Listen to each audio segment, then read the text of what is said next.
devenu député de la nation parce que le mandat n'est pas impératif. On ne m'a pas dit que je partais pour devenir président d'une commission ou bien vice-président d'un bureau. On m'a élu pour aller défendre les intérêts de la nation. Donc nous avons décidé, le mandat pour lequel nous sommes à l'Assemblée, c'est de défendre les intérêts. Dans la Constitution de 2016, nous avons un rôle de contrôle de l'action gouvernementale. C'est ça qui est important. Donc, si le président de l'Assemblée nationale veut être président ou bien présider aux réunions d'un bureau qui ne comporte pas les groupes parlementaires, bon, ben, il est libre à lui de décider. Je vais m'interroger. Le président Ali Kouna Bédié, le président Donvayi, le président Brouemil, le président Koulibaly Mamadou, le président Soro Diom. Ça fait 5 présidents depuis le retour au multipartisme. Ont eu à faire des bureaux de l'Assemblée nationale.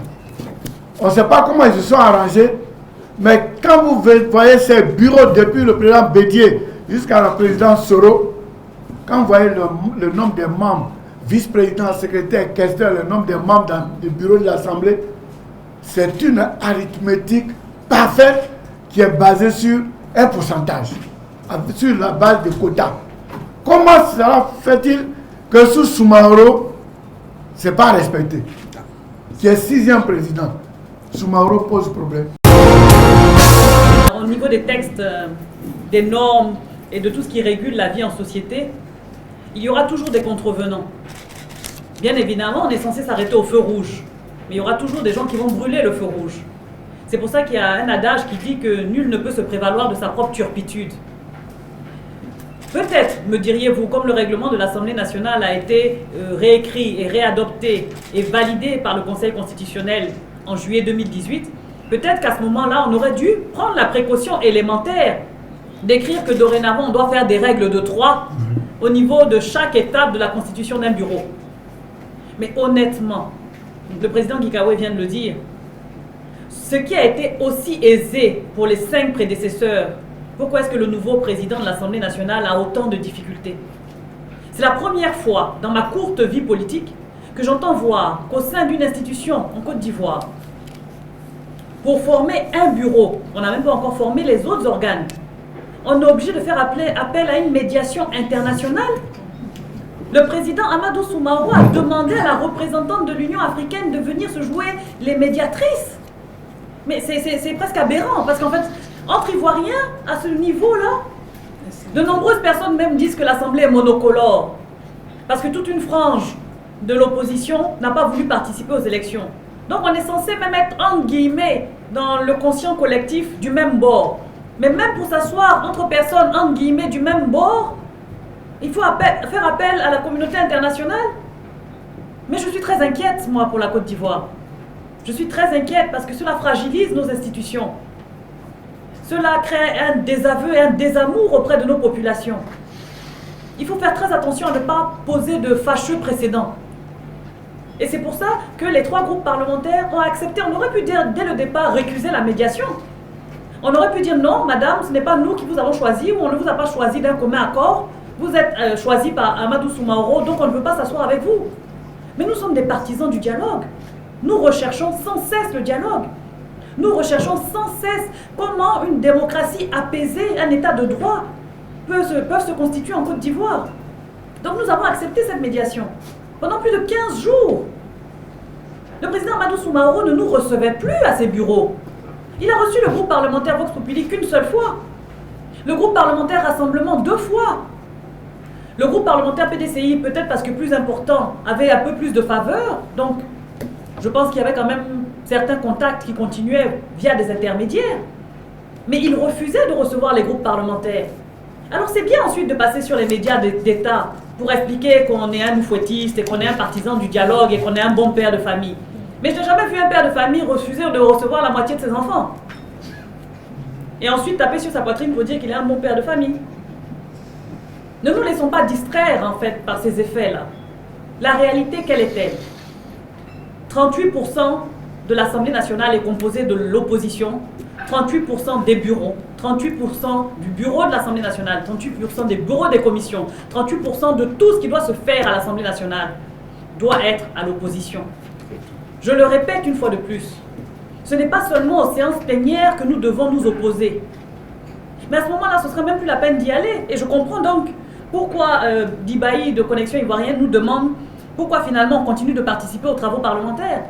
Puisqu'il est en train de se dire clairement, mais vous êtes minoritaire. Donc quels que soient vos amendements, quels que soient les textes qui vont passer, quels que soient vos efforts même à rendre ces textes plus conformes aux aspirations des populations ivoiriennes, vous allez toujours être mis en ballottage, voire même mis en minorité, et ils ne feront que ce qu'ils veulent. Oui, mais nous au moins on aura, en se regardant dans la glace, la fierté de voir qu'on a essayé jusqu'au bout, qu'on a essayé pour notre nation, qu'on a essayé pour les fils et les filles de ce pays. Nous nous sommes battus jusqu'au bout, avec les moyens légaux dont nous disposons, en prenant l'opinion nationale et internationale à témoin. Aujourd'hui, si le bureau illégal, illégitime, je dirais même anticonstitutionnel, se réunit demain et lève une immunité, ou afflige une sanction, ou décide de la recevabilité d'un texte qui est loin de porter les aspirations des populations, vous saurez pourquoi nous n'avons pas pu intervenir. Dans un pays dit développé, un député qui peut être avec le pouvoir peut s'opposer au pouvoir. Parce que les intérêts de ceux qui l'ont élu ne sont pas pris en compte. Mais ici, ce n'est pas le cas. Nous, députés de l'opposition, on ne se bat pas pour ça. On se bat parce que les textes que nous-mêmes, nous avons votés, dont nous nous sommes dotés, nous ne les respectons pas. Nous les violons. Nous violons notre constitution. C'est pour ça que nous nous battons. Et il est important parce qu'il y a beaucoup qui pensent que oui, mais pourquoi est-ce qu'ils se battent pour des postes, tout ça? On ne se bat pas pour des postes. On se bat aussi parce que dans le bureau de l'Assemblée nationale, qui est l'organe directeur, qui est l'organe même qui prend les décisions, les grandes délibérations et autres, mais si l'opposition ne fait pas partie, comment est-ce qu'on peut respecter, comment est-ce qu'on peut prendre en compte vos préoccupations, vos intérêts? Tantôt, dans la déclaration de l'honorable Yasmina, elle a bien dit qu'il y a des problèmes sécuritaires, il y a des problèmes à l'école, il y a des conflits intercommunautaires. Mais si nous, on ne fait pas partie du bureau, on n'est pas représenté dans ce bureau-là, pour pouvoir déposer des questions orales avec débat, pour inviter les ministres pour qu'ils viennent répondre à l'Assemblée pour nous dire ce qui se passe et leur faire des recommandations, mais comment est-ce que nous, députés, on pourra adresser les problèmes de nos populations? Donc c'est par rapport à tout ça, c'est pour mieux servir nos populations que nous sommes en train de faire ce travail. Parce que si l'opposition n'est pas représentée dans le bureau, alors en ce moment-là, l'opposition ne pourra pas véritablement faire le travail des populations. Mais au-delà de tout ça, notre mandat, c'est de travailler. Ce n'est pas parce que aujourd'hui nous ne sommes pas dans le bureau de l'Assemblée nationale ni dans les bureaux des commissions que nous allons refuser de prendre part aux travaux parlementaires. Nous allons prendre part aux travaux parlementaires pour dire que ce n'est pas pour les postes que nous sommes là, que si vous voulez, vous prenez les postes, que le bureau de l'Assemblée soit monocolore, mais nous allons travailler parce que nous sommes là pour nos populations. La liste qui a été publiée dans la presse posait la question à Amadou Soumaoro. Est-ce qu'un député du groupe parlementaire Vox Populi figurait donc sur cette liste?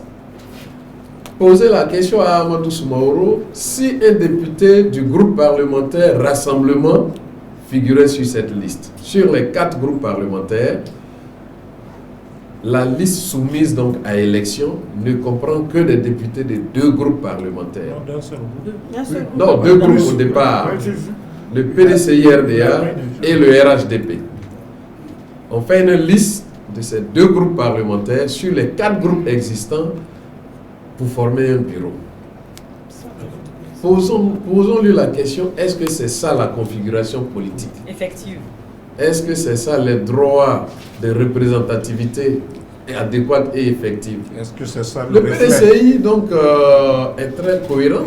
Ce parti a décidé solidairement donc, avec les autres partis de l'opposition parlementaire de ne pas s'associer donc à cette mascarade. Parce qu'aujourd'hui, l'Assemblée nationale est devenue donc le lieu où l'on assassine la démocratie, on tord le cou donc à nos lois. S'il n'y a pas d'opposition, on ne peut pas parler de démocratie. Quand il parle de grande démocratie, l'opposition est le contre-pouvoir. Donc il faut respecter quand même les droits de l'opposition. Le 6 mai, il y avait 4 groupes parlementaires dans l'Assemblée nationale et il y avait seulement 2 groupes parlementaires qui étaient pris en compte. Donc, première violation de la Constitution. Parce qu'il aurait fallu au minimum que les 4 groupes aient un poste. Très bien. Bon, mais si le 10 ou le 15 mai, le président de l'Assemblée nationale donnait un poste à Vox Populi et un poste à Rassemblement, vous pourriez dire oui, mais dans ce cas-là, tous les groupes sont représentés. Mais ce n'est pas de cela qu'il s'agit. Parce que voyez-vous, les décisions au niveau des résolutions du bureau, des séances de travail dans le bureau de l'Assemblée nationale, ce sont des décisions aussi qui sont parfois soumises au vote. Ça peut être des votes à main levée, ça peut être des votes à bulletin secret, mais ce sont des décisions qui sont parfois soumises au vote. Donc si dès le départ, un groupe parlementaire qui représente 61% de l'Assemblée s'arrange pour avoir 85% des places dans le bureau, c'est qu'il s'arrange pour avoir une majorité de plus de 2 tiers, mais je dirais même écrasante majorité. Il resterait même, peut-être à employer le mot, une majorité absolue. Une unanimité parfaite, quasiment. Et donc c'est contre cela que nous nous insurgeons. Il faut les 11 postes, équivalents à 38%, dans l'opposition. Cela permet d'avoir même ne serait-ce que des grandes discussions. Comme ça, quand il y a des points qui sont soumis à notre appréciation, ils peuvent nous convaincre. Ou inversement, on peut les convaincre. Mais si on part du principe que chaque fois que quelqu'un de Vox Populi, de Rassemblement ou du PDCI va demander quelque chose au bureau, il aura 85% du bureau qui vont lui répondre automatiquement non, cela ne sert à rien, en fait, de travailler avec ce bureau-là. Et puis, il n'y a pas que le bureau. Il y a la conférence des présidents. Ça aussi, c'est un autre organe. Mais pour prendre part à cette conférence des présidents, il faut être vice-président. Donc, donner un poste de secrétaire au groupe parlementaire Rassemblement. Oui, on pourra dire Rassemblement est dans le bureau. Mais Rassemblement ne sera pas dans la conférence des présidents. Rassemblement n'aura pas de vice-président. Donc, c'est quand même fermer la porte à une autre possibilité de discussion et d'apporter un avis contraire.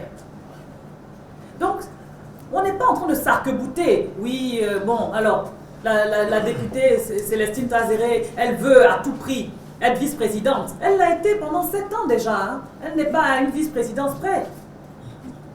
Elle a été de 2011 jusqu'à 2016 et de 2017 jusqu'à 2019, début 2019, vice-présidente de l'Assemblée. Aujourd'hui, elle est devenue présidente d'un groupe parlementaire d'opposition. Mais imaginons que ce soit par exemple le député Bassatigui qui était président du groupe parlementaire Rassemblement. Il aurait dit, elle est vice-présidente depuis 7 ans, elle a de l'expérience dans la fonction, elle est femme, je mets en avant le genre, et je la propose comme vice-présidente pour le compte de Rassemblement. Qu'on dirait non, Rassemblement n'a pas le droit à une vice-présidence. Pourquoi? Faisons juste un peu appel à nos mémoires, à nos souvenirs. Je ne vais même pas aller très loin. De 2017 à 2019. De 2017 à 2019, le groupe parlementaire UDPCI avait en son sein 9 députés. 6 qui étaient issus de l'UDPCI, qui avaient battu campagne et qui avaient été élus en tant que UDPCI, et 3 qui étaient issus de UPCI, dont le député Trabi qui est là à la table de séance avec nous. Donc, UDPCI, législature 2017-2020, 9 députés. Le groupe parlementaire en question a eu droit à un poste de vice-président pour 9 députés. Il a eu également droit à un poste de président de commission avec 9 députés. L'explication était claire. C'était parce que l'UDPCI était un groupe parlementaire issu d'un parti politique. Mais le Rassemblement, groupe parlementaire d'opposition, est issu du parti politique Rassemblement pour la Côte d'Ivoire, mieux connu sous le nom de RACI. Et ils ont 15 députés, quasiment le double de l'UDPCI. Et on commence par leur dire qu'on ne leur donnera qu'un seul poste, celui de secrétaire, et rien d'autre. Et ensuite, on leur dit que s'ils ne sont pas contents à la plénière, même on les met sur aucune liste, comme ça on leur donne même 0 poste. Mais pourquoi ce 2 poids 2 mesures? Comment est-ce qu'on se l'explique? 9 députés de l'UDPCI, pas entièrement de l'UDPCI, une partie était UPCI, je le précise. Donc deux partis politiques se mettent ensemble pour faire un groupe parlementaire de 9. Et ils ont quand même droit à une vice-présidence. Et un parti politique à lui seul arrive à avoir 15 députés et on ne lui donne pas de poste de vice-président ou de poste de président de commission ou que sais-je encore. Comment est-ce qu'on se l'explique? C'est le même mandat, hein? C'est le même mandat qui court. Bon, l'administration n'est pas une continuité, l'État n'est pas une continuité, les institutions ne sont pas une continuité, la démocratie n'est pas une continuité, il n'y a rien qui continue dans ce pays. Prenons le cas du groupe parlementaire Vox Populi. Le groupe parlementaire Vox Populi existait depuis le mandat 2017-2020, donc existait depuis le début, 2017. Un groupe de 9 députés. Mais de 2017 à 2019, il y avait 3 groupes indépendants qui existaient. Vox Populi, Agir pour le peuple et Nouvelle Vision. Ces 3 groupes parlementaires indépendants avaient exactement le même effectif, qui était de 9 députés chacun. Or, la tradition, les usages, les habitudes démocratiques de l'Assemblée nationale donnent un poste de vice-président pour les indépendants. Donc, pour le compte des indépendants, il y a un poste de vice-président qui est réservé. Le président Soro Guillaume est en face d'un dilemme. Il y avait 3 groupes parlementaires indépendants en 2017. Comment choisir lequel allait avoir le poste de vice-président? Se baser sur les effectifs? Impossible, puisque les 3 groupes avaient le même nombre exactement de députés. 9 députés. Alors, il y a eu d'autres critères objectifs qui se sont mis en place. Pour respecter le règlement de l'Assemblée nationale, le président Soro Guillaume a convoqué les 3 présidents de ces groupes parlementaires pour des consultations et des propositions. Le président du groupe parlementaire Agir pour le peuple, de l'époque, donc Méandli, a proposé un nouveau député. Le président du groupe parlementaire Vox Populi, Mbolo, qui est là, a proposé Yasmina Ouenia en tant que candidate pour ce poste de vice-présidente, ancienne députée, puisque j'étais élue depuis 2011. Et le président de Nouvelle Vision, Guy Sérodé, a proposé Oula Priva en tant que candidat à ce poste de vice-président, qui est également un ancien député. Automatiquement, l'Assemblée nationale a statué sur le fait que l'ancienneté dans la fonction prévalait. Donc, Agir pour le peuple n'avait pas d'arguments suffisants pour obtenir ce poste de vice-président. Il restait donc 2 groupes indépendants, comme je dis, effectifs, c'était les mêmes. Donc, ancienneté, c'était la même chose. On aurait pu même mettre en avant le fait qu'il y avait peut-être le genre, et puis le fait que peut-être on faisait la passe à la jeune génération par rapport aux députés ou là. J'avais donc 2 critères supplémentaires. Mais il avait un critère qui était imbattable. Il était également ancien vice-président. Alors que moi, au cours de mon premier mandat, j'étais simple député. Donc c'est ce critère supplémentaire qu'il a eu qui a fait qu'automatiquement, on a expliqué à Vox Populi qu'avec ces critères objectifs, vous n'avez pas le droit au poste de vice-président, mais seulement à un poste de secrétaire. Il n'y a pas eu blocage. il n'y a pas eu de drame. Il n'y a pas eu une multitude de déclarations. Donc on ne raconte pas aux populations que c'est parce que Vox Populi veut un poste de vice-président qu'aujourd'hui il y a blocage. Non. Aujourd'hui, il n'y a plus d'autres groupes indépendants que Vox Populi. Il n'y en a plus. Donc le groupe parlementaire indépendant qui a droit à l'unique poste de vice-président réservé aux indépendants, c'est Vox Populi. C'est aussi simple que ça. On ne va pas réinventer l'eau chaude. Mais on est en train d'expliquer que non, et d'ailleurs ça a été relayé par la presse, je crois d'avoir vu ça dans le Soir Info. Donc, que comme Vox Populi avait un poste de secrétaire sous Soro Guillaume, alors c'est le même mandat qui continue. Ah bon, c'est le même mandat qui continue maintenant.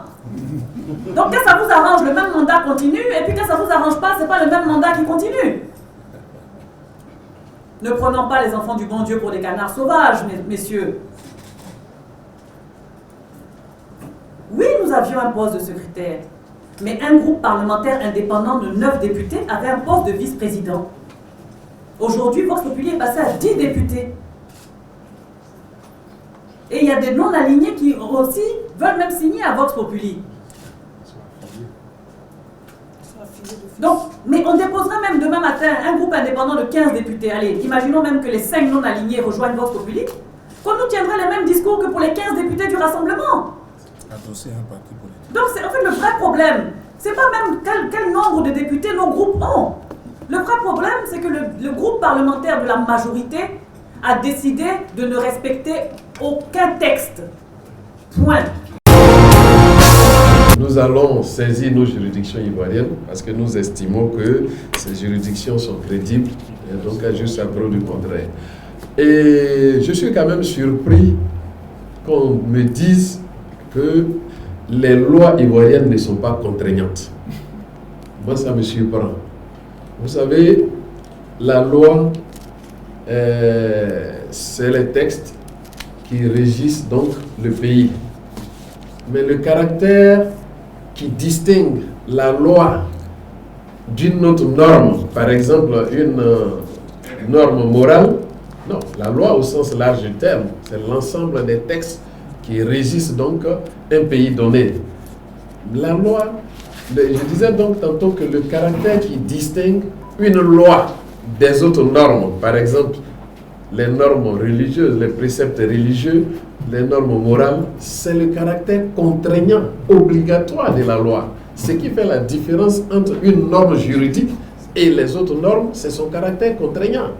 Donc, je suis surpris qu'on me dise que le fait que l'article 6.2 du règlement de l'Assemblée nationale indique clairement que le bureau doit refléter la configuration politique de l'Assemblée nationale n'est pas contraignant. Si, monsieur le journaliste, c'est contraignant. La Constitution, en son article 100, vous dit, par rapport aux droits de l'opposition parlementaire, que elle, Constitution, norme fondamentale, la loi des lois, garantit une représentativité adéquate et effective à l'opposition parlementaire. En Côte d'Ivoire, l'opposition parlementaire est constituée par 3 groupes. Le groupe PDC-RDA, le groupe parlementaire Rassemblement, le groupe parlementaire Vox Populi. Pour garantir cette représentativité, le règlement vient appuyer pour dire donc que le bureau doit refléter la configuration politique. Que veut dire refléter la configuration politique? Le bureau doit être l'image, la représentation, le miroir de la configuration politique. Mais quelle est la configuration politique de l'Assemblée nationale? À l'Assemblée nationale, vous avez 154 députés au RHDP, 61% de l'ensemble. À l'Assemblée nationale de Côte d'Ivoire, vous avez 15 députés au Rassemblement, donc 6%. Et vous avez aussi, pour Vox Populi, 10 députés plus donc des non-inscrits qui sont affiliés à ce groupe. Ce qui fait que ce groupe a 14 députés au total. Donc, le PDC-RDA ayant 68 députés en plus, a 27% de l'ensemble des députés de l'Assemblée nationale. Donc, la représentation l'image de l'Assemblée nationale que ce bureau doit refléter, c'est de respecter au moins ses quotas. Mais le PDCI a droit à 7 députés dans le bureau. Le groupe Rassemblement, 2 députés dans le bureau. Le groupe Vox Populi, 2 députés dans le bureau. Mais le RHDP qui a droit à 61% parce que représentant 61% de l'ensemble des députés récupère 23 députés, c'est-à-dire 85% dans le bureau. Mais soyons sérieux. Est-ce que cette façon de faire est conforme à l'article 6 du règlement de l'Assemblée nationale? Est-ce que l'article 100 de la Constitution qui indique que l'opposition parlementaire doit avoir donc des droits de représentativité effectifs et adéquats est respecté? C'est de ça qu'il s'agit.